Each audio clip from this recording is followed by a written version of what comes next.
If you ever hear a lock click inside your own house when you're not the one turning it, you'll understand exactly why I froze halfway down that hallway.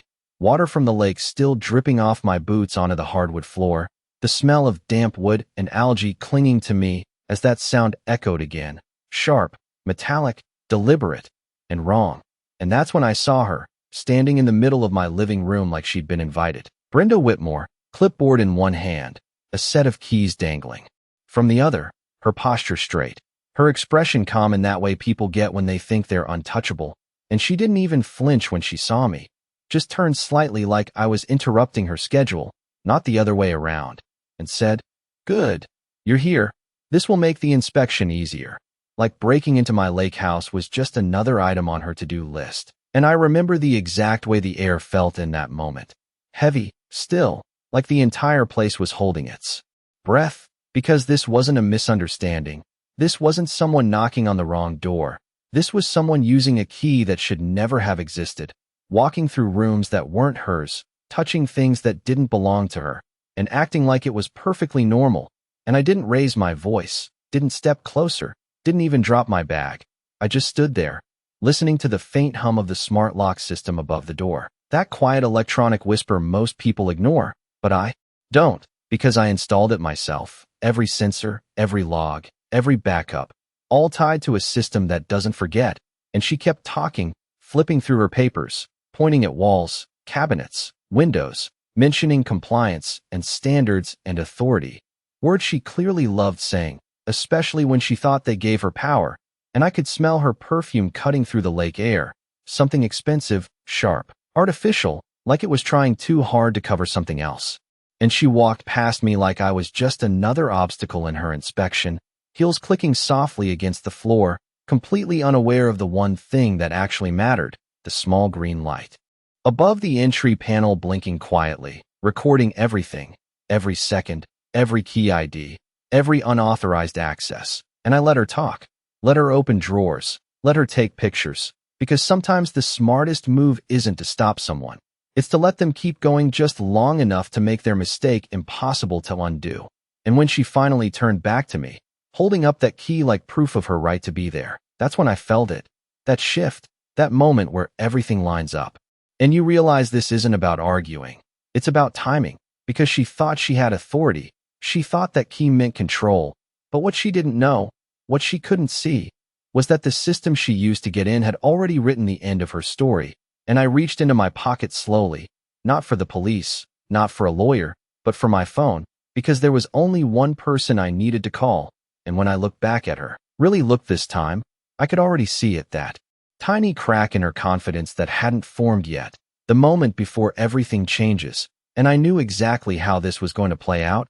She just didn't know it yet. I have owned this lake house for 11 years.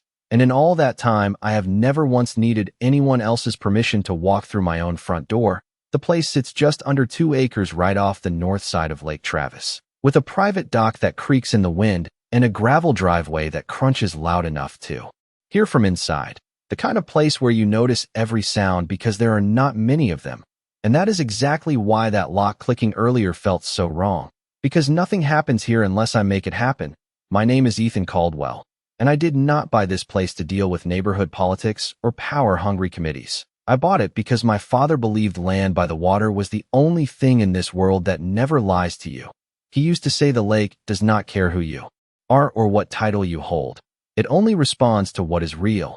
And I have held on to that ever since he passed, kept the property exactly the way he left it, the same cedar beams, the same long wooden table facing the water, even the same old brass hooks by the door where he used to hang his keys that only ever belonged to us, not to a board, not to an association, and definitely not to someone like Brenda Whitmore. And yet there she was, walking through my space like she had inherited it, like the lake view behind her somehow belonged to her clipboard and her tone of voice. And I could already tell this was not her first time doing something like this. The way she moved, the way she spoke without hesitation, she had done this before. Probably to people who did not know better, people who heard the word inspection and assumed it came with real authority. And that is the trick with people like her. They do not break rules loudly. They stretch them quietly until nobody questions where the line used to be. And as she kept talking about community standards and compliance checks, I leaned slightly against the wall, letting her voice fill the room while I listened to something else entirely. The faint pulse of the system I installed 3 years ago after a contractor tried to claim he had access rights to multiple properties around here. I learned my lesson then. Nothing moves in or out of this house without a record. Every entry point tied to a log, every key tied to an ID, and most importantly, every access tied to a timestamp that cannot be erased without leaving a trace. And while Brenda kept flipping through her paperwork, pointing out things she clearly did not understand, I walked slowly past her toward the entry panel, running my fingers lightly along the edge like I was just checking the frame, but really I was confirming what I already knew. The system had registered a master key override at exactly 2:14 p.m., tied to a code that did not belong to me, did not belong to any authorized vendor, and definitely did not belong to any resident, which meant one thing: she had used a management-level key that required approval from above her position. And that is when the pieces started falling into place, because Brenda was not the top of anything. She was a middle layer, a person given just enough authority to enforce rules, not enough to rewrite them, and certainly not enough to enter private property without consent. But she acted like she could because most people never question where her authority actually comes from. And that was her mistake, not the key, not the entry, but the assumption that nobody would trace it back. She turned around then, holding up her phone now, snapping another photo of my kitchen like she was documenting a crime scene, and said something about a follow-up report being filed by the end of the day, her voice steady, confident, rehearsed, and I nodded once, slow and calm, like I was taking it seriously, because in a way I was, just not in the way she thought. And I could feel that quiet shift again, the same one from a few minutes ago, that moment where the outcome stops being uncertain and starts becoming inevitable, because I knew something she did not. I knew exactly who had issued that master key, and more importantly, I knew exactly who had the power to revoke it. And as I pulled my phone out of my pocket and unlocked the screen, the reflection of that green light blinked softly in the glass, steady, patient, recording everything, waiting for me to decide when to press send. I tapped the screen once, and the call connected faster than I expected.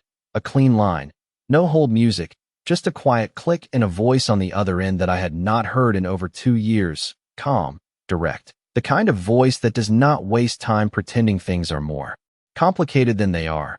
And for a second, I just listened to the faint background noise on his side, office air conditioning, distant keyboards, the controlled environment of someone who operates above the level of neighborhood complaints. While behind me, I could still hear Brenda moving through my kitchen, opening cabinets, shifting things slightly out of place like she was building a case that only existed in her head. And then I spoke, steady, measured, giving only the information that mattered: my name, the property address, the timestamp of entry, and the key ID that had been used. And there was a pause on the other end. Not confusion, not surprise, just recognition, the kind that happens when a situation crosses a line that should never have been approached in the first place. And I could feel it immediately, that shift in weight, like something invisible had just been placed on the table, something real, something that could not be talked around or explained away with a clipboard and a smile.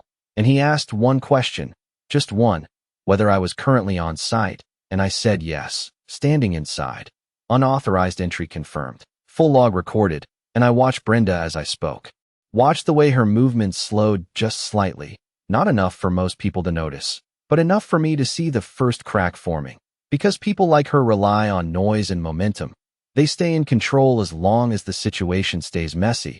But the moment it becomes clear and specific, they start to lose that edge. And she turned toward me then, mid-sentence, still holding her phone, still talking about violations and documentation, but her eyes flicked to mine for just a fraction of a second, searching for something she had not needed before: confirmation, maybe, or control.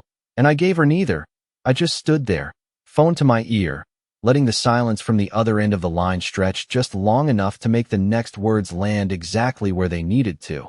And when he finally spoke again, his tone had changed, not louder, not sharper, just more precise. And he asked me to read the key ID again, slowly. And I did, every number clear, every digit exact, and I could hear it then, the faint sound of a keyboard on his end, the rapid, controlled typing of someone pulling records in real time.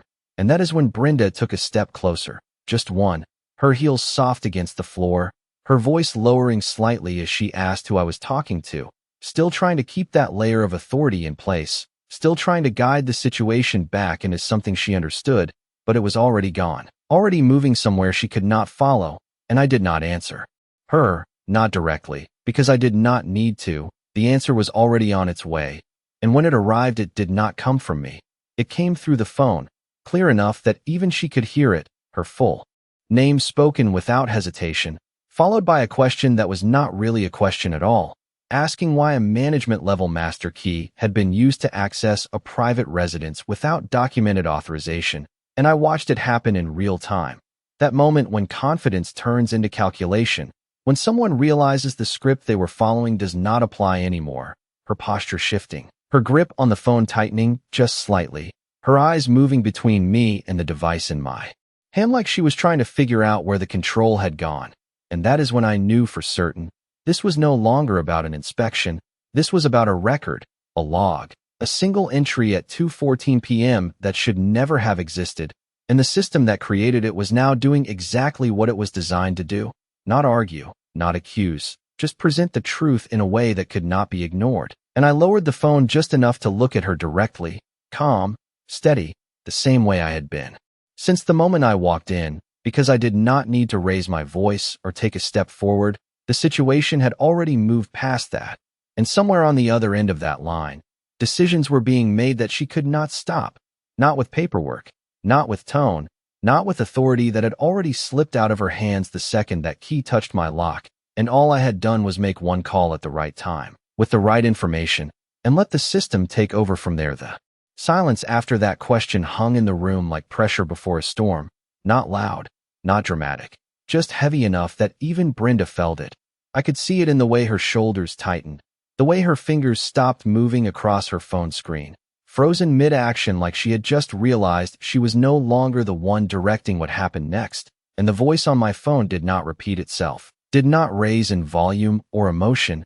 It simply waited, because people at that level do not chase answers. They expect them, and that expectation alone was enough to strip away whatever authority Brenda thought she had brought into my house. She cleared her throat then, forced a small smile, and tried to step back into control, saying something about routine inspections and standard procedure. But her words did not land the same anymore. They sounded thinner, stretched, like they were being pulled apart by something she could not see.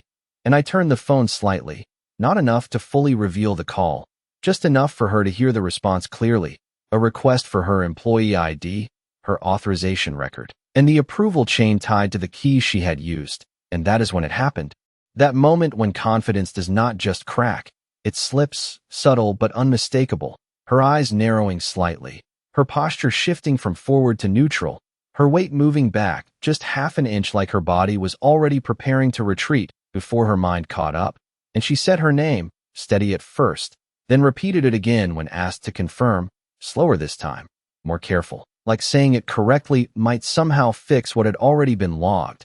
And I could hear the keyboard again on the other end, faster now, more deliberate, each keystroke another piece of reality locking into place. And I walked past her then, not rushing, not avoiding her, just moving through my own house like I always had, stopping by the entry panel again, tapping once to bring up the access log on my screen, the numbers clear, the timestamp exact, 2:14 p.m., master override, external authorization. And I held it there for a second, not showing it to her yet, just confirming what I already knew. Because this was not about proving it to myself. It was about letting the system speak when the moment was right. And behind me her voice shifted again, lower now, asking who exactly I was on the phone with. But this time there was something else in it. Not authority, not even frustration, something closer to uncertainty. And I finally answered, calm, direct, giving her just enough truth to let it settle in, that I was speaking with the regional compliance director. And I watched that information land, watched the way her expression paused, recalculated, then tried to rebuild itself around a new angle. Because people like Brenda do not surrender easily. They adapt. They look for a way to reframe the situation, to turn a mistake into a misunderstanding. And she started to explain again, faster now, about access permissions and emergency protocols. But the voice on my phone cut through it. Not harsh, not aggressive, just precise, asking her one more time to explain why there was no documented request, no resident consent, and no supervisory approval tied to her entry. And there it was. The question that had no safe answer, the kind that closes doors instead of opening them. And she hesitated, just for a second. But it was enough. Enough for everything to shift completely. Because hesitation is what breaks the illusion of control. And once that illusion is gone, there is nothing left to hold on to. And I stepped closer then. Just enough to place my phone between us. Letting her hear every word clearly. Letting the situation exist in the open where it could not be redirected or softened. And outside the windows the lake was still, sunlight reflecting off the surface in slow, steady waves. The same way it had been before any of this started, unchanged, indifferent. And I thought about what my father used to say again, that the lake does not care about titles or rules. It only reflects what is real. And right now, what was real was a single entry in a system that could not be erased, a call that could not be undone, and a chain of authority that had just reached down and pulled everything into the light. And as Brenda stood there, trying to find a way back into control, I could already tell there was not one, because the decision was no longer happening in this room. It was happening somewhere else, somewhere she did not have access to. And all she could do now was wait for it to come back down. The waiting is what gets to people like Brenda, not the accusation, not even the evidence, but the space in between where they no longer control the outcome. And I could see it settling into her now. The way her eyes kept shifting toward the front door, toward the windows, toward anything that might offer an exit from a situation that had quietly closed around her. And the voice on my phone returned, steady as before. But this time, there was a finality to it, a tone. That meant whatever review had been done was already complete, and he asked her to confirm one last detail, whether she had received direct authorization from a regional supervisor to use a master override key for a private residence. And there was no room left to maneuver, no technical phrasing, no policy language that could reshape that question into something safer, and Brenda tried. She really did. She mentioned urgency. She mentioned community concerns. She even referenced prior inspections as if repetition could justify escalation. But the words did not connect. They fell flat in the air between us. Because the system she relied on does not evaluate intention, it evaluates process. And the process had been broken the moment she turned that key. And when she finally stopped talking, the silence that followed was different from before, heavier, more defined, like a door closing somewhere out of sight. And then it came, not loud, not dramatic, just clear, a statement that her access privileges were being suspended effective immediately pending formal review, that all management-level credentials tied to her ID were revoked, and that she was to cease any and all enforcement activity until further notice. And I watched her face as those words landed, watched the shift from resistance to realization. The exact second she understood that whatever authority she thought she had walked in with was gone, not diminished, not challenged, gone, and her hand moved. Slightly, almost instinctively, toward the key she had used, still resting against her palm, and for a brief moment she looked at it like it might still mean something, like it might still carry weight, but it did not. Not anymore, because the value of that key was never in the metal, it was in the system behind it, and that system had just shut her out, and I stepped closer to the entry panel again, bringing up the live status screen. The small green light now steady, no longer blinking. Access locked. External credentials denied, and I turned it just enough for her to see, not to prove a point, not to humiliate, just to show the reality of what had changed, and she said my name then, for the first time. Without that practiced tone, without the layer of authority she had carried earlier, just my name, like she was trying to reset the conversation, to bring it back to something manageable, something personal, but there was nothing personal about this anymore. This was a record, a process. A system doing exactly what it was designed to do when someone stepped outside their lane.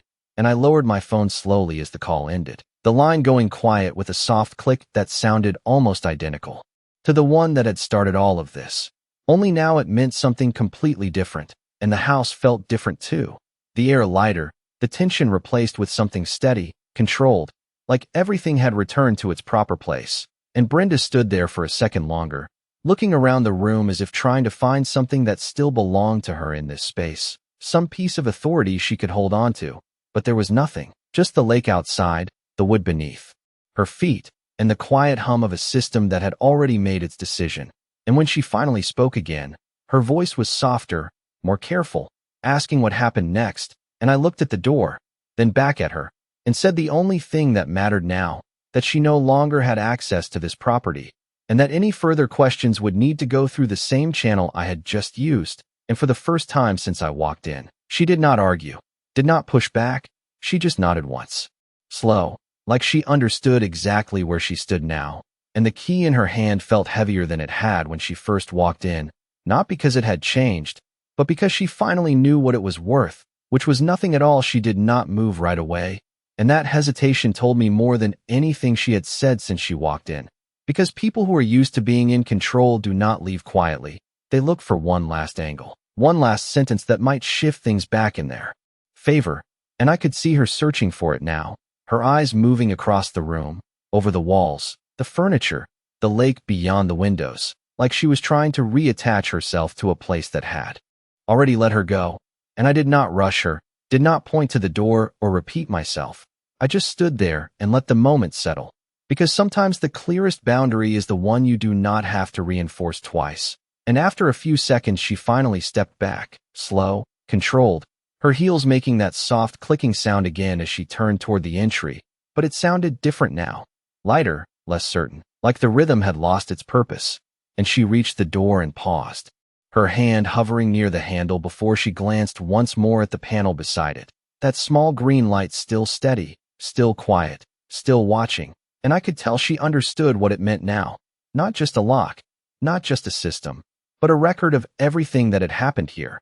Something she could not rewrite or explain away later. And she opened the door without another word.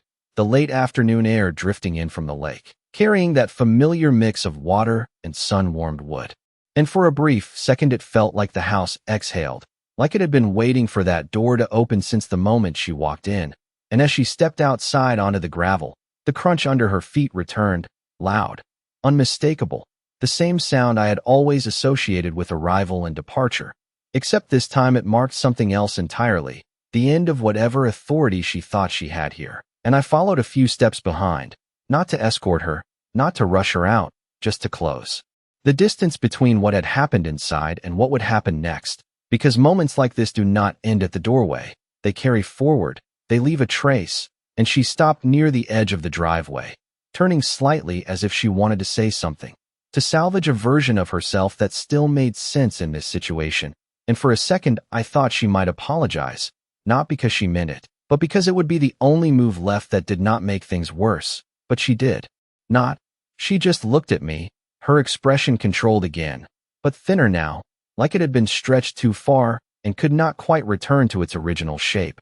And she said that this was not over, that there would be follow-up, reviews, conversations, all the language people use when they are trying to create distance between a decision and its consequences. And I nodded once, not agreeing, not arguing, just acknowledging that she needed to say something before she left. And then she walked to her car, opened the door, and sat there for a moment longer before starting the engine, the low hum filling the quiet space between the house and the road.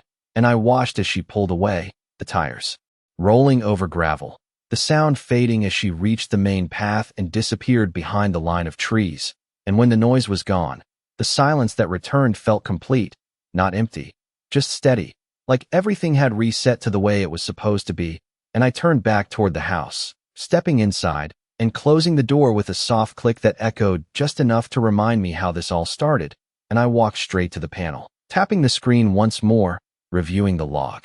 Again, the entry still there, unchanged, 2:14 p.m., master override, external authorization, but now it had context, now it had an outcome attached to it. And that is the thing about systems like this. They do not just record actions, they connect them to consequences. They create a chain that cannot be broken without leaving a mark. And I stood there for a second longer, looking at that single line of data, thinking about how small it looked compared to everything it had set in motion. And then I locked the panel, the green light dimming slightly as it returned to its idle state, quiet, patient, ready, because something told me this was not the last time that record would matter, not the last time that call would echo beyond this house. And somewhere out there, beyond the lake and the trees and the quiet stretch of road leading back to the main highway, decisions were still unfolding, conversations were still happening, and whatever came next was already in motion, whether Brenda realized it or not. The next morning came in quiet, the kind of slow Texas sunrise that paints the lake in gold before the heat settles in. And for a while, everything felt normal again, the dock creaking gently, the faint hum of cicadas building in the distance, the smell of coffee drifting through the kitchen as I stood by the window looking out over water that had not changed, not for me, not for Brenda, not for anything that had happened yesterday. And that is the thing about places like this. They remind you what actually matters by ignoring everything that does not. But even in that calm, I knew it was not finished, not because of what Brenda said, but because of how systems work, because when something like that gets flagged at her level, it does not just stop with one call. It moves, it spreads, it triggers reviews and reports and questions that have to be answered. And right on time, my phone buzzed against the counter, sharp, deliberate, the kind of notification that does not wait. And when I picked it up, the email header alone told me everything I needed to know, formal, structured, coming from the same office I had spoken to the day before. And I opened it slowly, not because I was unsure, but because I already understood the weight behind it. And as I read through the lines, each word felt like a continuation of that same quiet process that had started with a single log entry. The unauthorized access had been confirmed, the internal review had escalated, and effective immediately. Brenda Whitmore was being removed from her position pending full investigation into misuse of authority and breach of protocol. And I let that sit for a second, the words settling into the same space where yesterday's tension had been. Only now there was no pressure, no uncertainty, just a clean, controlled resolution moving forward exactly the way it was supposed to. And I scrolled further, noticing the attachments, documentation requests, confirmation of my log records, a formal acknowledgement that my property had been accessed without consent, and a request to retain all system data for legal and compliance review. And I could not help but notice how precise it all was. No emotion, no drama, just facts aligning in a way that made the outcome inevitable. And I stepped outside then, coffee still warm in my hand, the wood of the deck cool under my feet as the sun climbed higher over the lake. And for a moment, I just stood there, letting the quiet return fully, because this was never about winning an argument. It was about letting the truth carry its own weight. And somewhere out there, beyond the trees and the winding road that led back into town, Brenda was waking up to the same morning, but in a very different position, one where the authority she relied on had already been pulled out from under her, not by force, not by confrontation, but by a system that does not bend for anyone who steps outside its boundaries. And I took a slow sip of coffee, the bitterness grounding, steady, real, and I thought about that key again, the one she had held like it gave her control, the one she dropped onto my floor like it meant nothing, and how in the end it had done exactly the opposite. It had exposed everything, connected every action to a consequence she could not avoid. And I walked back inside, setting the mug down near the panel, tapping the screen once more out of habit, the log still there, unchanged, permanent, a single line that now carried an entire chain of events behind it. And I knew this was not just about her anymore, because once something like this surfaces, it does not stay contained. It raises questions about how many times this had happened before, how many doors had been opened without permission, how many people had not known enough to challenge it. And that is when it hit me. This was bigger than a lake house, bigger than a single inspection. This was a pattern being pulled into the light, one entry at a time. And I leaned back slightly, listening to the quiet hum of the system again, steady, patient, ready, because something told me this was only the beginning of what that single click had set in motion by the second day. The quiet did not feel accidental anymore. It felt earned, like the house itself had settled back into a rhythm it recognized, the kind that does not get interrupted by someone walking in with borrowed authority and a clipboard full of assumptions. And I kept thinking about that email, not just what it said, but what it meant underneath the surface, because removal from position does not happen in isolation. It triggers a chain, reviews expand, records get pulled, patterns start to show up where before there was only silence. And sure enough, the next message came before noon, another formal notice, this one broader, referencing multiple properties under the same management group. requesting confirmation of access logs, dates, times, any instance where a master key override had been used without direct owner consent. And I stood there reading it by the kitchen counter, the same place where Brenda had stood less than 24 hours earlier, talking about inspections like she owned the word, and now the system she relied on was asking questions she could not answer anymore. And I moved to the panel again, tapping through the interface, pulling up archived entries, scrolling through months of clean, quiet logs, nothing unusual, nothing forced, until that single entry stood out again. 2:14 p.m., precise, undeniable, and I exported it along with the surrounding data, attaching it to the reply, sending it off without hesitation, because this was not about building a case anymore. The case was already there. This was about letting the system complete what it had started, and when I stepped outside again, the lake was brighter now, sunlight reflecting harder off the surface, the kind of glare that makes you narrow your eyes and focus, and I leaned against the railing, listening to the faint slap of water against the dock, steady, repetitive, grounding, and I realized something in that moment. Brenda was never the source of the problem.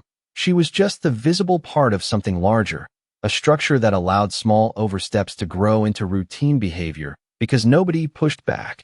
Nobody traced the line far enough to see where it actually led, and now that line had been pulled tight, stretched all the way from my front door to an office miles away, and everything along it was being examined. And later that afternoon, another call came through, same number, same calm voice. But this time there was something else in it.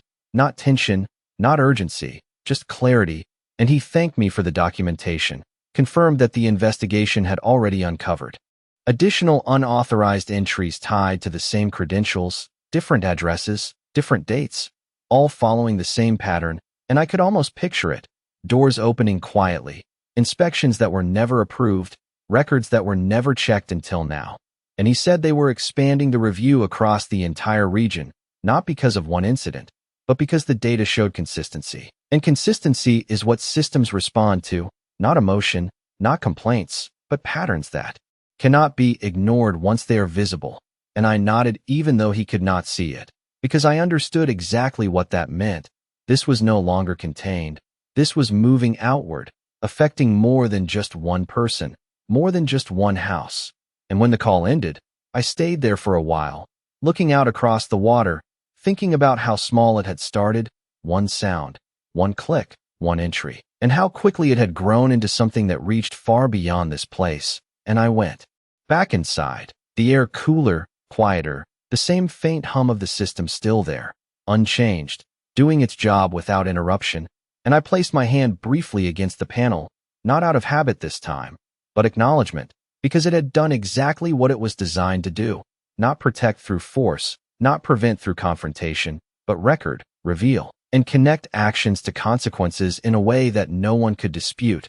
And somewhere out there, decisions were still being made, reports still being written, and whatever came next was already set in motion, not because I pushed it, but because I let it happen exactly the way it was supposed to. And that is when it really settled in. This was never about stopping Brenda at my door.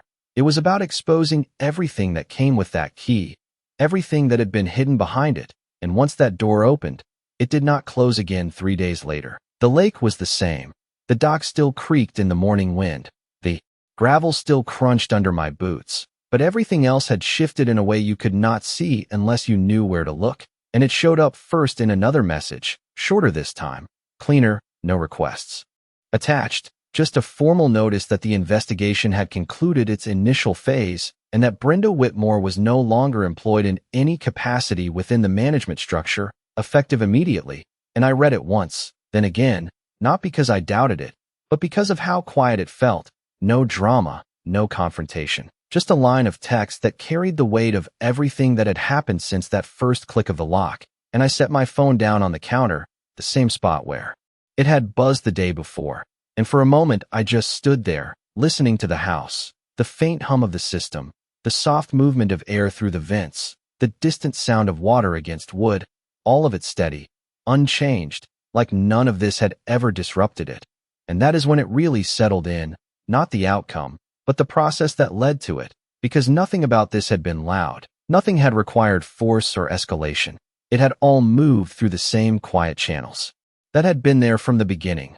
waiting for someone to use them the right way, and I walked over to the panel again, tapping the screen out of habit now, bringing up the log one more time, and there it was, still exactly where it had been, 2:14 p.m., master override, external authorization, a single line that had triggered everything that followed, and I thought about how small it looked, how easy it would have been to ignore if I had not been paying attention, if I had just accepted her explanation, handed over control, let the moment pass without question, and how different things would have been if that had happened, not just for me, but for every other door that had been opened the same way, every other record that had gone unchallenged, and I stepped outside, the sunlight stronger now, reflecting off the lake in sharp lines that made you focus, and I leaned against the railing, letting the quiet settle in fully, because this was the part people do not talk about, the part after everything is resolved, when there is no confrontation left, no tension to hold on to, just the result of a system doing exactly what it was designed to do. And I thought about Brenda for a second, not with anger, not even with satisfaction, just with clarity, because in the end, it was not about her. It was about the moment she crossed a line she thought did not exist, and the system that proved it did. And somewhere out there, she was dealing with the same outcome I was reading on my phone, but from a very different position, one where the authority she relied on had already been taken away, not by me, but by the structure she tried to use for herself. And I took a slow breath, the air warm, carrying that familiar mix of water and wood, grounding, steady, real, and I looked back at the house, at the door, at the panel just inside, and it all made sense in a way it had not before, because the real power was never in the key she held, it was in the record she left behind, the one she could not erase, the one that connected everything together without needing to argue or explain, and I pushed off the railing, stepping back inside, closing the door behind me with a soft click that sounded exactly like the one that started all of this. Only now it meant something completely different, and as the lock engaged and the green light returned to its steady glow, I realized that nothing here had changed at all, not the house, not the lake, not the system. The only thing that changed was who understood how it worked, and that is the difference between someone who demands control and someone who actually has it. Because control does not come from the key in your hand, it comes from knowing exactly what happens the moment you use it.